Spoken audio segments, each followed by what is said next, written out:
Une question de temps.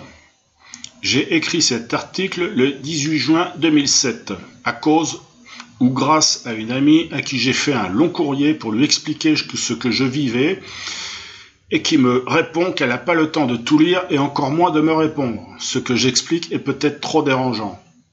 On pourrait se poser la question de savoir ce qui vous fait courir tout le temps dans tous les sens et d'être constamment occupé au point de ne pas prendre le temps, ne serait-ce que pour lire un long courrier. Pas le temps. Alors on survole rapidement le texte, on repère quelques mots par-ci par-là, et si c'est pas intéressant, on passe les lignes encore plus rapidement. Pourquoi un tel état de fait? Je remets mes lunettes, un peu mieux. Cela le plus souvent dans les pays industrialisés où il faut survivre dans cette jungle peuplée d'animaux les plus vils et les plus immondes que le monde ait connus. Je cite, l'homme civilisé et bien pensant. Surtout bien pensant. Chacun survit de son côté sans s'occuper de son voisin. Il y a la concurrence du plus bel appartement, de la plus belle voiture, de la plus chic garde-robe et bien entendu du meilleur statut social possible. Pour les autres, ils se contentent de survivre au milieu de ce capharnaüm médiatique, politique, industriel et à peine humain dans cette société où la rentabilité et la consommation sont devenus les maîtres mots de tous. On fait le dos rond face aux agressions de toutes parts et on vit sa vie dans un ronron quotidien, métro, boulot, dodo. Surtout ne pas penser, si tu penses t'es foutu, c'est la dépression pas loin. Il y a la carrière à développer et surtout il faut penser à la retraite. Est-ce que tout le monde est obsédé pour gagner toujours plus de sous? Pour pouvoir payer les taxes? Nous avons tous besoin de travailler. D'avoir un appartement, un véhicule, la famille à s'occuper, les enfants, l'entretien de la maison, faire les courses, les impôts à payer, les réparations de la voiture car sans véhicule, pas de travail, les fins de mois difficiles, les emprunts à rembourser, j'en passe et des meilleurs. C'est un cercle vicieux et pas moyen d'en sortir facilement. Merci qui? Merci la matrice. Heureusement, il y a la télévision pour nous abrutir un peu. Ça permet de canaliser nos pensées, notre vie est un peu plus viable ainsi. Attends chérie, là ça ne va pas, je rentre du boulot, ras-le-bol de cette vie de con. Une dose de télé et tout va mieux tout de suite. Étrange? Non, c'est étudié pour, comme dirait l'autre. Les médias ont parlé de ça, il y a 2 ans de ça. Donc c'était en 2007, donc c'était en 2005. Bon. D'une loi qui était sur le point d'être votée concernant les manipulations mentales pour lutter contre les sectes. Personnellement, j'attendais ça avec impatience que cette loi passe, pour déposer plainte contre les pubs télévisées, entre autres. Mais bien sûr, cela n'a pas été fait, tu parles. Ce sont eux, du gouvernement, les premiers concernés. Ils ne vont pas faire passer une loi qui se retournerait contre eux. On pourrait appeler cette société comment, à votre avis? Une secte? Oui, c'est tentant. Cela fonctionne comme tel, en tout cas, où tout le monde doit penser et agir uniquement de la manière imposée par la société. Si on en sort, nous sommes des marginaux que tout le monde rejette. Donc, vous êtes prêts à tout, quitte à marcher et à écrabouiller les voisins, les amis et les collègues de travail si ça peut rapporter un plus pour votre bénéfice personnel et votre bien-être. Nous avons ce cas de figure très marquant dans le monde du travail. En effet, combien de fois avez-vous été rabroué par votre chef de service sans justification? Ou pire, parce que le chef avait tort et pour se faire bien voir du boss, il faut bien trouver un autre coupable. Le monde du travail et ses pourritures comportementales. Nous sommes les uns contre les autres dans cette course effrénée pour une meilleure vie et être plus confortablement installés. Dans un état de stress permanent qui déclenche pour certains de multiples maladies diverses et variées. Tout ça pour être heureux. Mais êtes-vous vraiment heureux au bout du compte?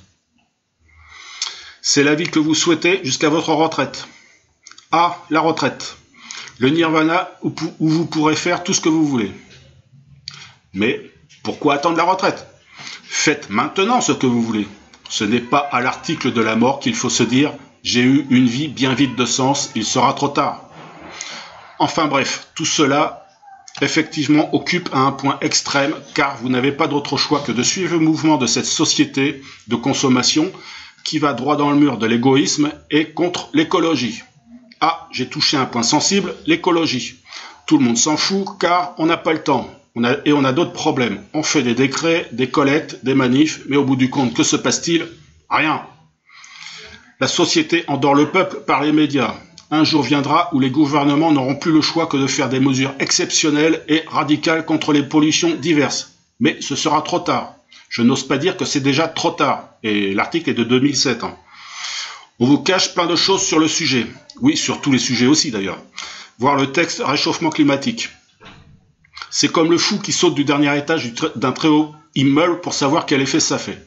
On l'entend dire à chaque étage, jusque-là ça va, jusque-là ça va, jusque-là ça va. Jusqu'au moment où le sol arrive. Nous vivons, nous et la société, comme ce fou. Ce n'est pas quand vous serez mort qu'il faudra regretter votre vie et vos comportements indignes du genre humain. Seul le Dieu argent et le Dieu pouvoir dominent votre vie. Et le Dieu amour et compassion. Vous y pensez de temps en temps? Vous trouvez votre vie vide de sens. Changez-en. C'est simple mais extrêmement difficile. Et ce n'est pas possible, vous pourrez dire. Cela est possible seulement si vous êtes un peu plus conscient que la moyenne des gens qui trouvent un certain confort dans ce ronron quotidien. Quand vous en aurez bien marre de cette vie, vous en changerez. J'espère dans de bonnes conditions, car si vous attendez trop longtemps, vous risquez de ne plus avoir le choix, soit changer, soit vous flinguer et crever. C'est ce qui arrive de plus en plus couramment, car à quoi bon vivre cette vie débile? À votre avis, pourquoi y a-t-il de plus en plus de dépressifs? Est-ce qu'ils ne regardent pas assez la télé?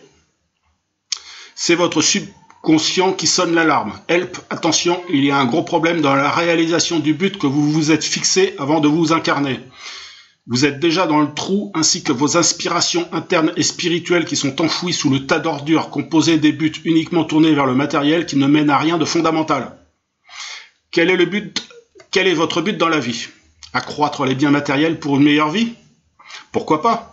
Chacun est libre de gérer sa vie comme il l'entend, dès l'instant où il est conscient de ce qu'il fait. Je pense que les personnes hyper occupées et qui s'en rajoutent encore et encore ne le font que dans le but de combler un vide. Plus tu es occupé, moins tu peux penser à tes problèmes existentiels et plus tu te sens en vie et important. Si tu arrêtes, tu es mort? La vie n'a plus de sens? J'espère que vous ne pensez pas tous ça, sinon ce serait plus grave que ce que je croyais. En fait, c'est le contraire. Ne pas prendre de temps pour votre être intérieur est là un des plus grands péchés. Personnellement, alors là je dis texto, personnellement je chie et je gerbe sur ce genre de fonctionnement. Je préfère sortir de ce système et être considéré comme un paria, un moins que rien ou tout simplement un marginal qui a pété les plombs que d'être à la botte de ce genre de secte écrasante. Je suis moi, un être intérieur, je vis avec très peu de sous mais je suis libre.